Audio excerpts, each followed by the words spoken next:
Hello everyone, today we will discuss a poetry जिसका नाम है Easter 1916 and this is also written by W.B. East.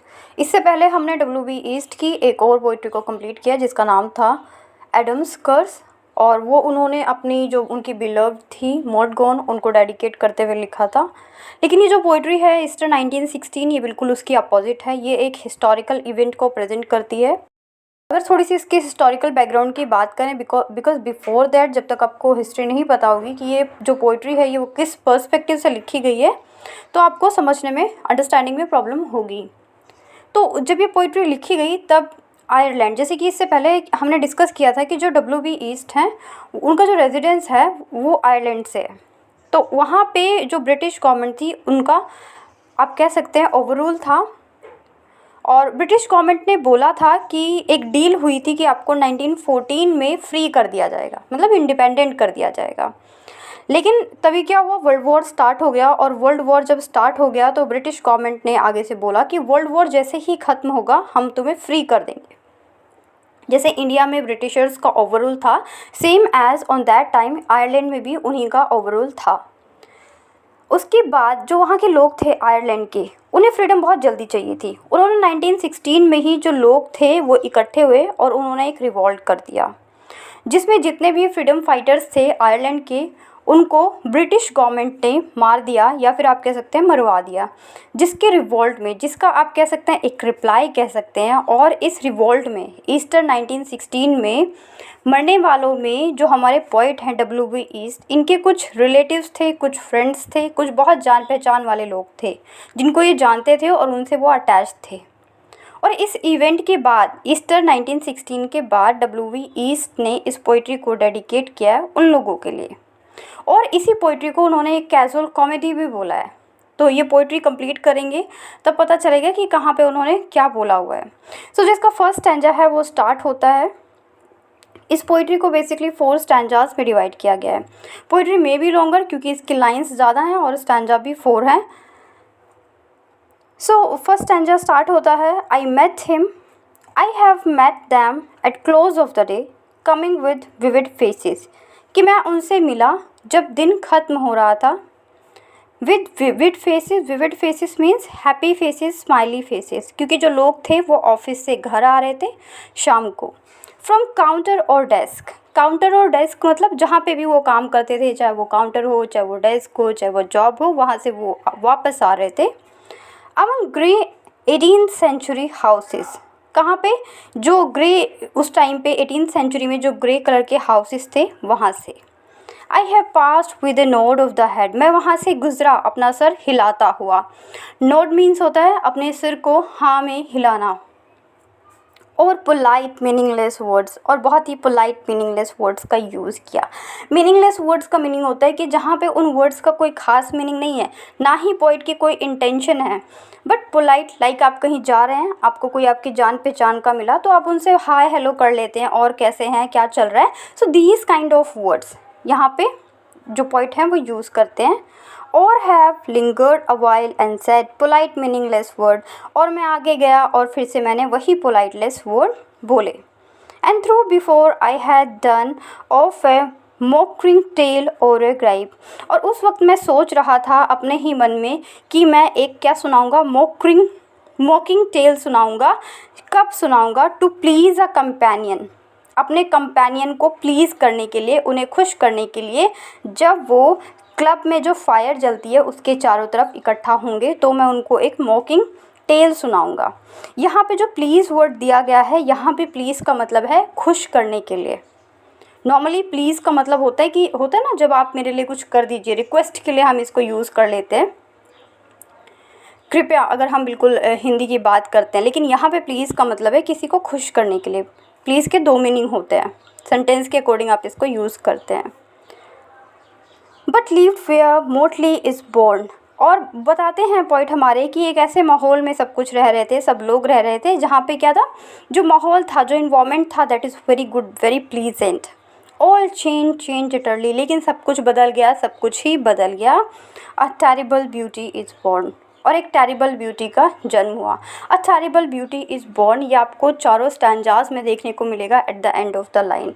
और ये एक लिटरेचर का बहुत फेमस लाइन है जिसको यूज़ किया है यहाँ पे W.B. ईस्ट ने। Now we have second stanza कि जो ईस्टर 1916 में जिनको मारा गया था, जिन फ्रीडम फाइटर्स को मारा गया था, वो कौन कौन थे उनके बारे में थोड़ा सा बताते हैं। The women's day were spent in ignorant goodwill, एक वुमेन जिसने बहुत काम किया लेकिन उनके काम को इग्नोर कर दिया गया। हर नाइट्स इन आर्गूमेंट्स, उनकी जो नाइट थी, उस वुमेन की जो नाइट्स थी, रातें थी, वो आर्ग्यूमेंट में बीतती थी। अनटिल हर वॉइस ग्रू श्रिल, उसकी जो वॉइस थी, आवाज़ थी, वो बहुत श्रिल हो गई थी। श्रिल हो जाती है when you involve in any argument, when you are not in happy mood, तो जो आपकी वॉइस है वो श्रिल हो जाती है, डिबेटेबल हो जाती है। What voice more sweet than hers when young and beautiful? अब पोइट बोलते हैं ये इनकी आवाज़ इतनी खूबसूरत, इतनी प्यारी थी जब ये कभी ब्यूटीफुल और यंग थी। ये उसी वुमेन की बात हो रही है जिनकी वॉइस को बोला जा रहा है कि वो श्रिल हो गई है। She rode to harriers, harriers means होता है वो अपने घुड़सवारी भी करती थी when she was young and beautiful. तो यहाँ पे थोड़ा सा एज का मैटर भी दिखाया गया है कि when you are in young age और चीज़ें बहुत प्लीजेंट होती हैं, आपके अकॉर्डिंग होती हैं, तो जो आपका बिहेवियर है, जो आपका बोलने का तरीका है, जो आपका स्पोकन वे है, जो आपकी टोन है, वो अलग रहती है। लेकिन जैसे ही सिचुएशन चेंज होती है, आपको कुछ चीज़ें नहीं मिल रही होती हैं, जब आपको वहाँ पे डिबेट करना पड़ता है, आर्ग्यूमेंट करना पड़ता है, तो वहाँ पे जो वॉइस है वो चेंज हो जाती है। तो यहाँ पे इस चीज़ को भी मेंशन किया है W.B. ईस्ट ने। नेक्स्ट वो बात करते हैं this man has kept A school. अब दूसरे इंसान की बात कर रहे हैं कि एक और आदमी जिसका अपना एक स्कूल था। एंड रोड और विंग्ड हॉर्स, विंग्ड हॉर्स का मतलब है यहाँ पे ऐसा नहीं कि कोई घोड़ा है जिसके पंख लगे हुए हैं और वो उसको चलाता है, नहीं। यहाँ पे विंग्ड हॉर्स का मीनिंग है कि वो एक राइटर है। बोला जाता है कि जो एक पोइट है वो क्या होता है, उसके जो शब्द होते हैं, जो उसके वर्ड्स होते हैं, उनमें पंख लगे हुए होते हैं, वो कुछ भी लिख सकता है अपने राइटिंग वर्क में। तो यहाँ पे बोला गया है कि जो दूसरा इंसान है उसका एक अपना स्कूल है और विंग्ड हॉर्स वो एक राइटर और पोइट है। The other helper and friend was coming into this force. एक और इंसान, अब तीसरे इंसान की बात हो रही है कि उन्हीं के पास एक तीसरा इंसान आता है जो कि उनके पास क्या करता है, फोर्स में उनके साथ ऐड हो जाता है। उसका नाम भी फेमस है। He might have won fame in the end, उस आदमी को भी लास्ट में फेम मिल गया। So sensitive his nature seem, उसका नेचर बहुत सेंसिटिव नज़र आता है। So daring and sweet his thought, और उसके जो थॉट्स हैं वो बहुत डेयरिंग और स्वीट नज़र आते हैं। नेक्स्ट अब फोर्थ की बात करते हैं वो इसी में। This other man I have dreamed a drunken vainglorious loud. अब यहाँ पे जो पॉइंट है वो थोड़े से गुस्से, नाराज़गी से भर जाते हैं और बोलते हैं कि अब ये जो चौथा आदमी है कैसा है, शराबी है, घमंडी है, जो कि ईस्टर में इन्वॉल्व था। He has done most bitter wrong, इसने बहुत गंदा किया कुछ लोगों के साथ। To some who are near by my heart, उन लोगों के साथ जो मेरे दिल के बहुत करीब थे। Yet I number him in the song he too has rising this part, ये भी ईस्टर का एक पार्ट बन गया इन द कैजुअल कॉमेडी, एक कैजुअल कॉमेडी का। He too has changed in turns transformed utterly, और इसका जो बिहेवियर था वो एकदम से ट्रांसफॉर्म्ड हो गया जैसे ये ईस्टर 1916 का हिस्सा बना और इसकी भी डेथ हो गई। And a terrible beauty is born, same line को रिपीट किया गया यहाँ पे। सो ये जो फोर्थ इंसान है, ये जो चौथा इंसान है, ये W.B. ईस्ट इससे इतना क्यों नाराज़ है, यहाँ पे देखने की बात है। ये जो फोर्थ इंसान है यही है, हमने बात की थी, इनकी एक गर्लफ्रेंड थी, इनकी एक लवर थी जिनका नाम था मॉड गॉन। आप सब जानते भी होंगे W.B. ईस्ट की कई पोइट्रीज उनको डेडिकेट करके लिखी गई हैं। उन्होंने जिससे शादी की थी उनका नाम था मैक ब्राइड, और ये जो चौथे इंसान की बात हो रही है ये मैक ब्राइड ही हैं जिन्होंने इनकी लवर मॉड गॉन से शादी कर ली थी। इसीलिए पॉइंट इनसे कुछ ज़्यादा ही नाराज़ हैं। तो अब आप इसे कनेक्ट कर पा रहे होंगे। Now we have third stanza, heart with one purpose alone. ये जितने भी फ्रीडम फाइटर्स थे, इन सब के जो हार्ट थे वो एक ही पर्पस से, जो इनका दिल था वो एक ही पर्पस से भरा हुआ था। और वो पर्पस क्या था, freedom of Ireland. Through summer and winter seem enchanted to a stone. चाहे वो समर हो या विंटर हो, इनका एक ही पर्पस था, to trouble the living stream the horse will comes from the road. चीज़ें बदल रही थी, जैसे कि स्ट्रीम्स का आना जाना, हॉर्स का चलना रोड पर, the rider, the birds and the range from the cloud to trembling clouds. Trembling clouds means बादलों का उलट पलट होना, जो बर्ड्स हैं उनका आगे पीछे जाना। Minute by minute they change, her minute में, हर दूसरे मिनट में चीज़ें बदल रही थी। A shadow of A cloud on the stream, जो शेडो था क्लाउड्स का, बादलों की जो शेडो थी वो स्ट्रीम पे पड़ रही थी, वो भी मिनट बाय मिनट चेंज हो रही थी। Changes minute by minute. A horse who slides in the brim and a horse splashes within it, कि जो घोड़ा था वो पानी में जब चल रहा था, उसकी जो छपछपाहट की आवाज़ थी, या वो जो छपछपा रहा था, छप छप करके चल रहा था, वो सारी चीज़ें। The long leg more hints drive, जो मोर हिंस थी, जिनके लंबे पैर होते हैं, वो पानी में थी। और and hands to moor cocks call, वो मूर कॉक्स जो कि मेल कॉक्स होते हैं, या फिर उनके बॉयफ्रेंड या लवर बोल सकते हैं आप, वो उनको बुला रही थी। Minute by minute they leave, her minute में ये सारी चीज़ें हो रही थी, हर मिनट में ये लोग जी रहे थे, हर मिनट में चीज़ें बदल रही थी। But the stones in the midst of all, लेकिन वो जो स्टोन है वो आज भी मिड में है। Here the meaning of stone is the heart of freedom fighters, the desire of freedom fighters and the purpose of freedom fighters. What they want only freedom. They want only Ireland's freedom, nothing else. तो उनकी जो heart है, जो उनकी desire है, जो उनका passion है, जो उनका प्यार है, उस चीज़ को छोड़कर बाकी सारी चीज़ें मिनट बाय मिनट चेंज हो रही थी। ये एलाबोरेट किया है W.B. ईस्ट ने 3rd स्टैंजा में। Now we have stanza number 4. Too long a sacrifice can make a stone of the heart, कि बहुत लंबा जब सेक्रीफाइस हो जाता है, जो दिल होते हैं, जो हार्ट होता है हमारा, वो स्टोन का बन जाता है, पत्थर का बन जाता है। और व्हेन मे इज सफीज, लेकिन हम क्या कर सकते हैं।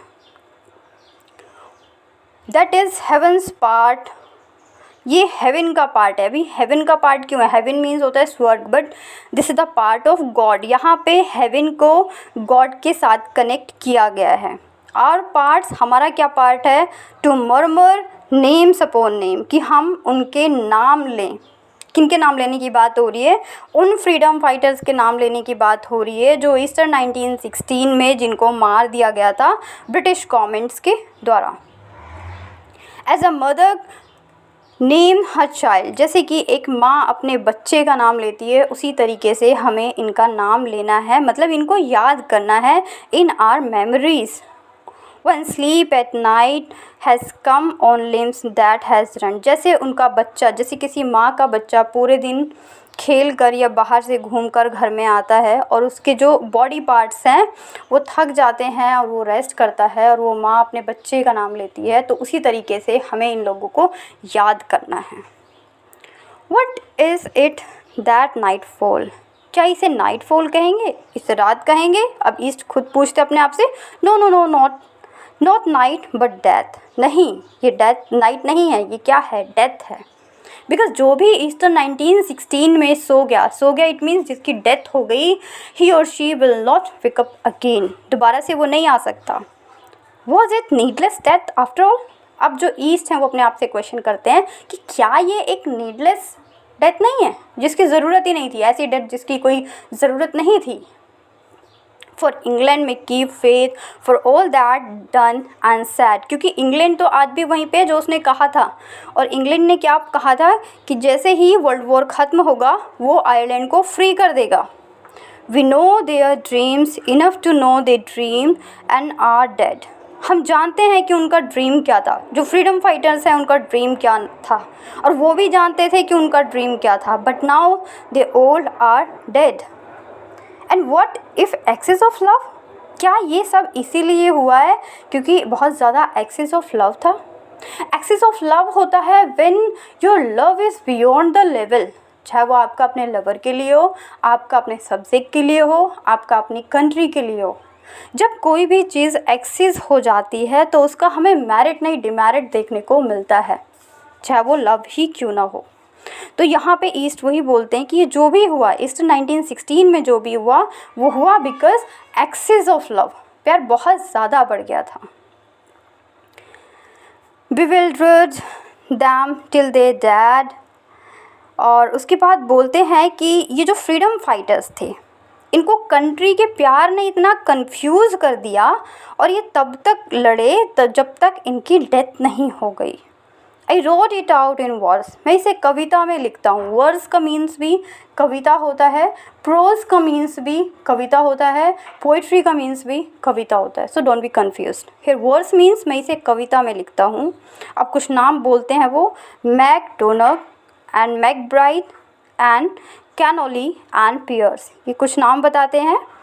Now and in time to be whenever green is worn, अब जब भी ग्रीन पहना जाएगा, ग्रीन कलर पहना जाएगा, तब इनको याद किया जाएगा, इन फ्रीडम फाइटर्स को याद किया जाएगा जो ईस्टर 1916 में जिनकी डेथ हुई। अब ग्रीन कलर की ही क्यों बात हो रही है, why they taken a separate name green colour, क्योंकि जो ग्रीन कलर है वो आयरलैंड का सिंबल माना जाता है। Green colour symbolise Ireland, country को सिंबलाइज कर रहा है। जैसे कि इंडिया में अगर हम बोले तो ट्राई कलर्स हैं like saffron, white and green, तो इसी तरीके से जो आयरलैंड है वहाँ पे ग्रीन कलर की इम्पोर्टेंस है। Are changed utterly, a terrible beauty is born. और ये जो चीज़ें हैं, ये जो 1916 का ईस्टर था, इसने उन लोगों को बिल्कुल चेंज कर दिया। वो एक कॉमन पीपल से एक स्पेसिफिक में कन्वर्ट हो गए। लाइक एग्जाम्पल के लिए अगर मैं बोलूँ तो लाइक इंडिया में जितने भी फ्रीडम फाइटर्स थे वो एक कॉमन मैन ही थे, लेकिन आज की डेट में हम उनको हिस्ट्री में पढ़ते हैं, हम उनको पॉलिटी में पढ़ते हैं, आप प्रिपरेशन करते हैं तो आप उन्हें जीएस में भी पढ़ते हैं। तो ये क्या है, उनको क्या बना दिया है, उनको एक तरीके से हमेशा के लिए लाइव कर दिया है, हमेशा के लिए ज़िंदा कर दिया है उनके कामों की वजह से। तो इसी तरीके से यहाँ पे WB ईस्ट बोलते हैं कि ईस्टर में जितने भी फ्रीडम फाइटर्स थे वो सब क्या हो गए, वो सब चेंज हो गए, उनको एक नया नाम मिल गया, वो एक यूनिक पर्सनालिटी बन गए। तो ये पोइट्री इस तरीके से यहाँ पे ख़त्म होती है। ये इम्पॉर्टेंट है। और WB ईस्ट की अगर हम बात करें तो एक एडम कर्स एक इम्पॉर्टेंट पोइट्री है जिसको इससे पहले हमने कवर किया था, और एक ये जो ईस्टर 1916 है। लाइन टू लाइन आपको लगता है कि बहुत लेंदी है, बट यहाँ पे आपके पास ऑप्शन नहीं है, बिकॉज अगर आप इसे स्किप करते हैं तो ठीक है, आप कोई 5-10 मिनट की वीडियो फॉलो कर सकते हैं, वट एवर यू वॉन्ट। लेकिन एग्ज़ाम्स में आपको पोइट्री लाइन्स आती हैं and you have to just find out कि कहाँ से वो लाइन्स आई हैं। लाइन्स आपको तभी आएंगी जब लाइन टू लाइन आप इस पोइट्री को कंप्लीट करेंगे। 1-2 बार कर लेंगे, चीज़ें अपने आप आपके दिमाग में आ जाएंगी। बहुत ईजी लैंग्वेज में लिखी गई है पोइट्री, कोई बहुत ज़्यादा डिफ़िकल्ट वर्ड का यूज़ नहीं किया है। और इम्पॉर्टेंट बात ये है कि जितने भी टॉपिक्स हैं लास्ट 1 और 2 वीक्स में या मंथ्स में आप लोगों ने सेंड किए हैं, जो आपके रिक्वेस्टेड टॉपिक्स हैं कि इन पे वीडियो बनना चाहिए, इन पे काम होना चाहिए, so I am working on it. As soon as possible I will provide you, maybe within 1 और 2 वीक आपको वो सारे टॉपिक्स मिल जाएंगे। Keep patience. नेक्स्ट वीडियो में मिलते हैं नए टॉपिक के साथ। Stay connected. Thank you.